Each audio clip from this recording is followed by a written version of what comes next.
While in Newfoundland, hundreds have been ordered to evacuate their homes as several wildfires rage across the province. CTV's Garrett is standing by with more in St. John's, Newfoundland, as that province is dealing with a difficult firefight. So, Garrett, thanks for your time. What's the latest on the wildfire situation in your province? Scott, we're waiting. In about 90 minutes' time, we're going to get some more information from officials here at Confederation Building in St. John's. So we're kind of waiting, camped out here. But even here, about 50, maybe 40 to 50 kilometers from the nearest wildfire, you can smell and see the smoke quite clearly out the front door, out of your car, out in the environment. I don't know if my camera is doing a great job of showing just how smoky it is here as wildfires burn and the wind has picked up a little tiny bit yesterday afternoon into the evening and into today.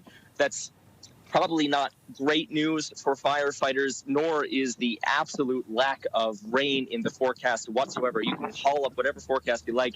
In the coming week, there is no rain to speak of expected over any of the affected wildfires. There are three that are out of control and of most concern to firefighters here, two on the Avalon Peninsula, one in the town of Holyrood, one in an area called Conception Bay North. The third is in central Newfoundland along a long highway down that connects the south coast of the province to the Trans-Canada Highway. And there's going to be some attention on that wildfire today because officials have warned it's possible that the highway itself might have to shut down. That's the only road really connecting the south coast communities like Harbour Breton, Bay Despair, Conver, Malpeque First Nation.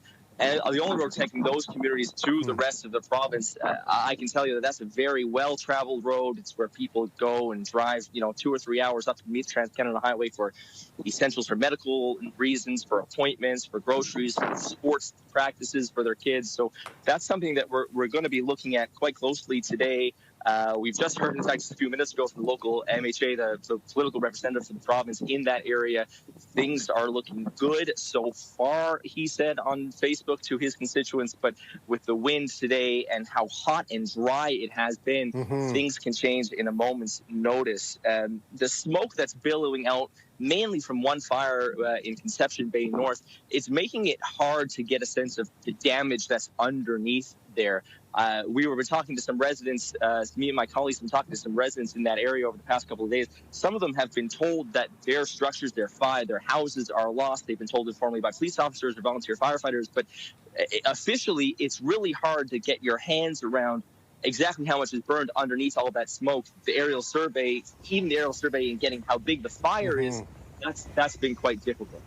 And Garrett, I understand in the meantime there's been growing frustration in the province over those not following the new wildfire restrictions. What are you hearing?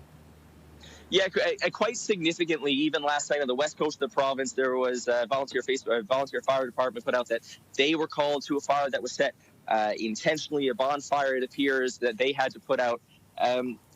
It's been so hot. It's been so dry. It's really not like anything in recent history, in recent memory, in a way, for the firefighters and the fire officials here in Newfoundland and Labrador.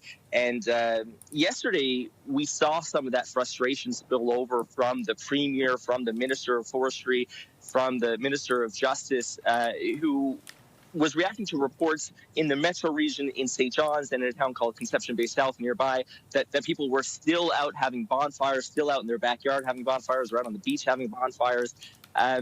We get the sense that said it himself, he's very angry, he's very frustrated. That was Premier John Hogan who said that.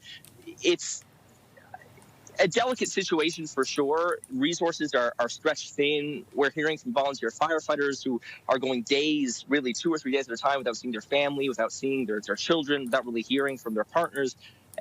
All of that in mind, and with air resources stretched thin, not only here in Newfoundland and Labrador, but across the country, it's a delicate time. And the thought that, another fire might start for, none of these are essential, but for as a result of some sort of recreation, that specter is really frustrating provincial officials right now. All right, that's CTV's Garrett with the very latest from St. John's, Newfoundland. Garrett, thanks so much for the update. Appreciate it.